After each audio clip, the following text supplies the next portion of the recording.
You can tell from this video, I'm really excited. I can't stop shaking with excitement. Why? Because I did a video a while ago now called Darkwood. It was a very small video. Not a lot of people saw it. It was basically me stuck in the woods, yapping, whinging about a game, a top-down pixel art style game. And I can happily announce... Oh, I was very close to showing my feet then. You can tell how excited I am. I am proud to announce, even though I had nothing to do with it whatsoever, we actually seem to be getting a sequel to Darkwood. We are getting a Darkwood 2. This is not a bit. I am even amazed that this even happened. The trailer literally just dropped, like, I'd say about 10 minutes ago now.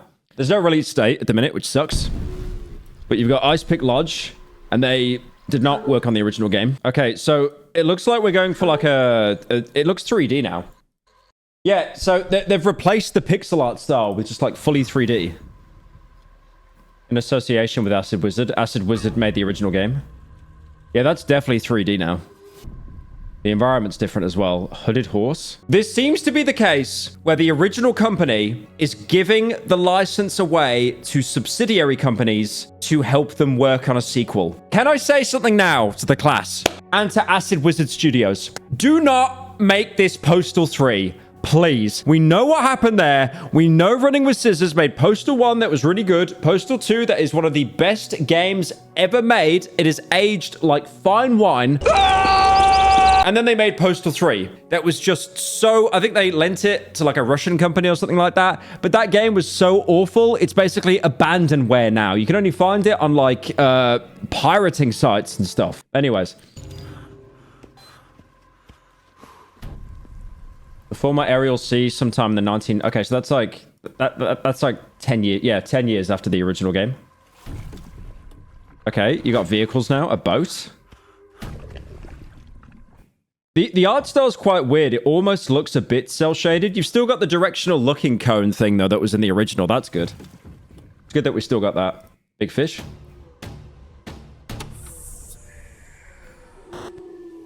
Okay, I mean, the character designs look pretty similar.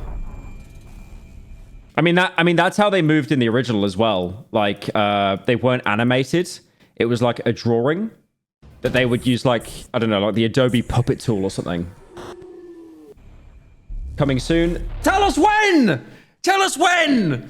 Is that 2 days? Is that 2 hours? But yeah, as you can see, I'm quite excited about this. Am I going to do another huge deep dive video into Darkwood 2? Hell no. After Fear and Hunger, I'm probably going to do like Look Outside or something. I will be honest. I will play this game happily. I will stream it. I don't know if I could do an entire in-depth video on Darkwood 2 after Darkwood 1. But I mean, you can see there, the game does look kind of tonally different, especially like graphically. They've swapped out the kind of like drawn pixel aesthetic with like actual 3D characters. I personally don't like it. I hate to admit it. I don't really think that they had to do that. You know, you don't always need like a visual upgrade if the visuals are serviceable enough. So the description says, roam freely around the scorched deserts of a dying sea. That's a completely different setting. You say desert, and it's set in a dark wood. That's a little bit concerning. As you secure resources, okay, so we still got the survival aspect of it, and explore the mysteries of Darkwood, but beware nightfall, seek shelter. Okay, so it seems that they're basically doing the same thing as the original, where it's gathering resources during the day, and then during night, you basically need to stock up and hide, wait it out. So the about section here is like really interesting. It says, set merely a few years after the events of the critically acclaimed survival horror game Darkwood. So it's not too much of a time jump. I mean, it's going to be interesting to see what ending in the original game was actually canon or not, which is the one that people actually went with. I mean, spoilers if you didn't watch the video. If you didn't, you know, loser. The woods either burnt down or the main character was basically consumed by the woods and the woods just began to spread even more. So maybe the ending where you didn't burn the woods down, that's the canon one. You got absorbed by the forest, and that could be the reason why it spread to this kind of like new region now by the looks of it. The sequel brings with it new lands and waters to explore. Okay, so I feel like, you know, with the boat in the trailer as well, there's going to be a much heavier focus on like the bogs and the swamps, which was the second area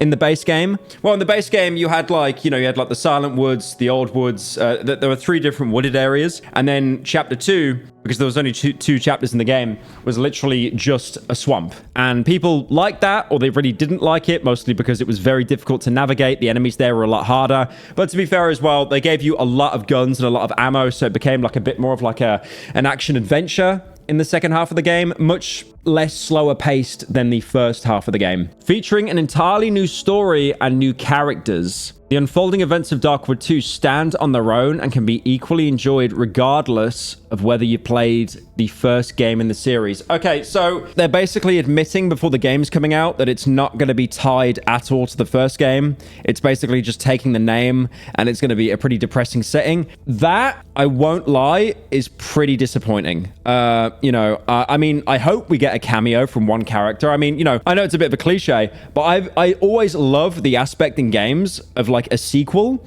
and then you meet the character that you played as in the first game in the sequel, or like in the DLC. I always think, like, even though it's been overdone quite a lot, I always think that that's really cool. That feature never disappoints me. I really, really, really hope they do that. Like, you get to meet the protagonist from the first game, but I mean, from looking at that Steam description, it looks like they're going to try and take a completely new direction. So there's going to be like no returning characters.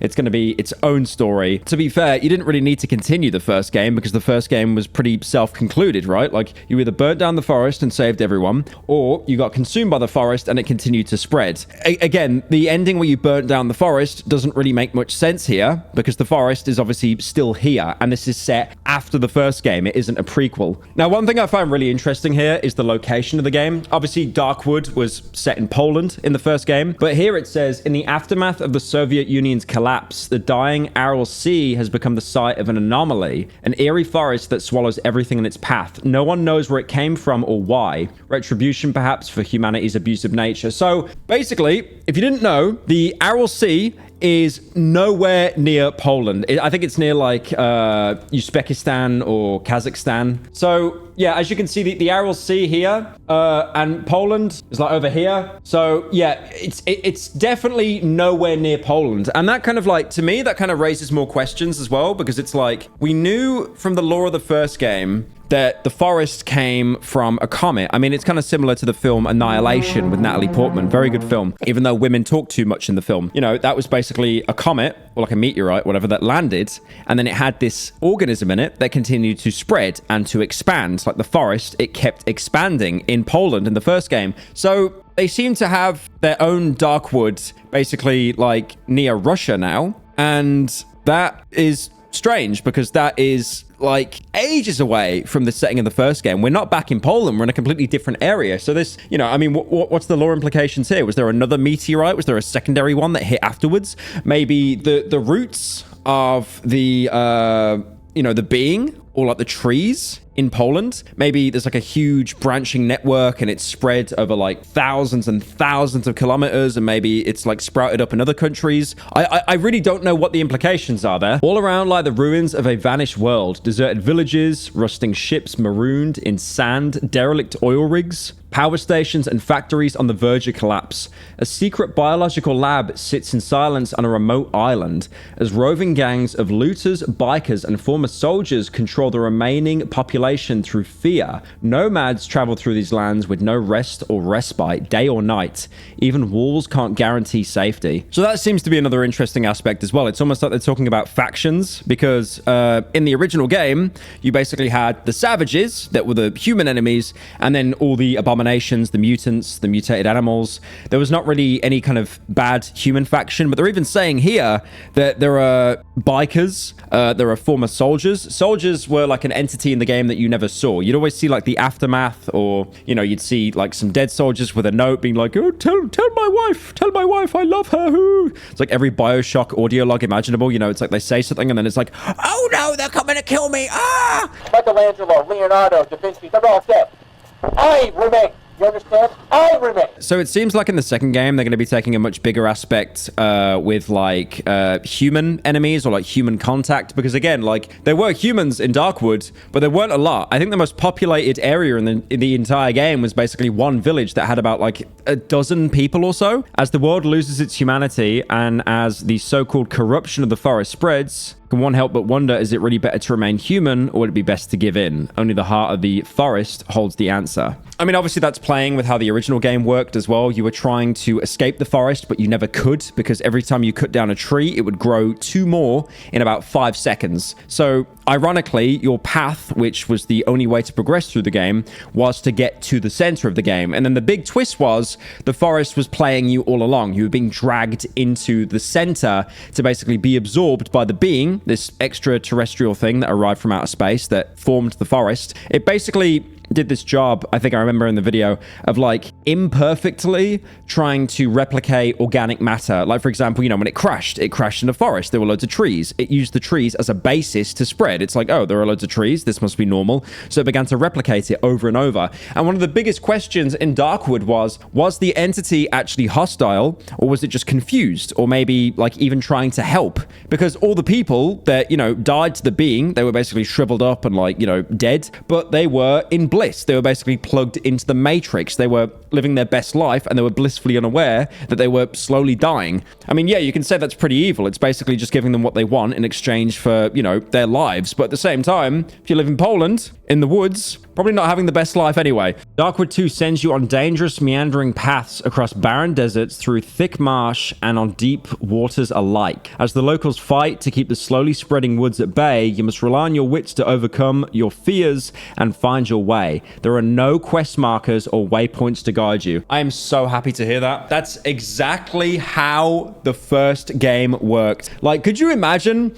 if you boot up Darkwood 2 and then it makes, you know, there's like objective markers and pinpoints. Go to this location. Meet the Wolfman 500 meters away. And there's like always an arrow showing you. I mean, in the original Darkwood, if you remember, there was a map. And the map was, it never shown where you were, which sounds pretty useless. But it was, I mean, each area was fairly small, to be fair. So you would find a landmark. You'd find a tree that had fallen down. Or you'd find an abandoned church. And if you stood in the aura of the church, for example, church aura, you'd then see where you were on the map, because you'd be using that as a basis. So, you know, for example, if the church was like here, and then, you know, a trader was here, you know, from the bottom of the church, the most southern point, you just basically run diagonally, and then you'd find it. It was a really good system, especially because how small the maps were anyway, and there was always a landmark within at least like 30 seconds of running from somewhere. So it was basically impossible to get lost, but it wasn't hand-holding you either. Scavenge for resources, craft weapons to protect yourself, and seek out shelter at night, building barricades and traps to hide behind, securing yourself against an enemy that can strike from any direction. Will you cower in a cellar as the doors creak open and close a few floors above you?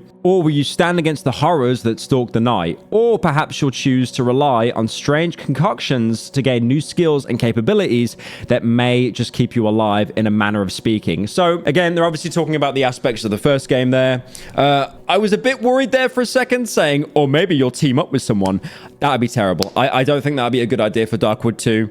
You know, I'm not talking about co-op. I just mean like having like an AI buddy that would kind of just remove any of the horror aspect, because one of the best plays of horror in that game is the fact that you were entirely on your own for pretty much everything. And obviously the concoctions they're talking about there, I'm guessing they're talking about the leveling up. There'll probably be a leveling up system. I feel like it's not going to be the mushrooms this time. It's probably going to be something else, but it probably will be a similar system where you level up. And Darkwood, I'm just glazing this game so much. I'm glazing it. But like, it had this amazing leveling up system where it was basically, it was like traits in the Fallout games, or flaws in the Outer Worlds. The Outer Worlds 2 that's coming out soon. I'm probably not going to play it. I didn't finish the first one, but I know that there's a flaw system there that's pretty funny. There's a flaw perk that came out in the Outer Wilds 2. If you bought the premium edition of the game, it basically calls you a moron consumer, and it gives you better rates for buying items in the game, but then the trade-off is worse percentages for selling items, which that's a deal breaker for me, because in those games I'm someone that hoards up, and like any open world sandbox game, I will hoover up every item. Like any Bethesda game I play, I will be over encumbered in about like 20 seconds of starting. I know there's a joke there somewhere, shut up. But in Darkwood 1 you had this perk system where, you know, when you leveled up, you'd inject yourself with like a bit of a forest fent, let's say, and you'd pick a perk, you know, like being able to see farther, getting like slightly more health or something like that. But then you would have to pick a negative. You couldn't you could choose which negative sometimes, but you had to always pick a bad perk. You couldn't just constantly level up, because again, you could, if you wanted to sweat it, you could probably min-max it and level up very quickly. But then you're also getting as you level up, the perks get better, but at the same time, so do the negative perks. They get stronger. They become more negative. So, you kind of actually wanted to play the game at a normal pace and not sweat it and min-max it, because if you did, you'd basically be having crippling end game perks in the first half of the game. Also, I do want to say, by the way, to anyone that wants to play Darkwood after watching this video, if I piqued your interest, do not pick Acid Blood. That is the worst perk in that entire game. That thing sucks dog. Now, I know I've glazed it a lot, and I'm very excited for Darkwood 2. Obviously, I do have some hangups here. I am a little bit concerned, mostly because they've gone from 2D to 3D, and on top of that as well, it's not made by Acid Wizard. It is made by subsidiary studios that basically got their blessing. I mean, if you guys remember, I talked about it in the original video. The developers for Darkwood basically went on indefinite hiatus in 2023, saying that they couldn't manage their work-life balance and also support their families. But they did mention at the time, we've been talking to some amazing people who could make a sequel for Darkwood. Now, one of the developers that Acid Wizard seems to be working with is Ice Pick Lodge. If you don't know them, they basically made the original Pathologic game, and they also made the newer Pathologic games as well. If you don't know what Pathologic is, bro, there's 20,000 video essays of them online. Just go look it up. It's a very good game. It's kind of an anti-game as well. It's a very weird game, but honestly, it's probably a good fit for, to be a successor for Darkwood. And then they've also found a publisher as well, Hooded Horse, and they've made, I don't know that one. I don't know that one. I don't know that one. I know that one. I don't know that one. They haven't really published games that I play, I'll be honest. But yeah, I mean, if you've got the Pathologic devs that are on this game, it could be good.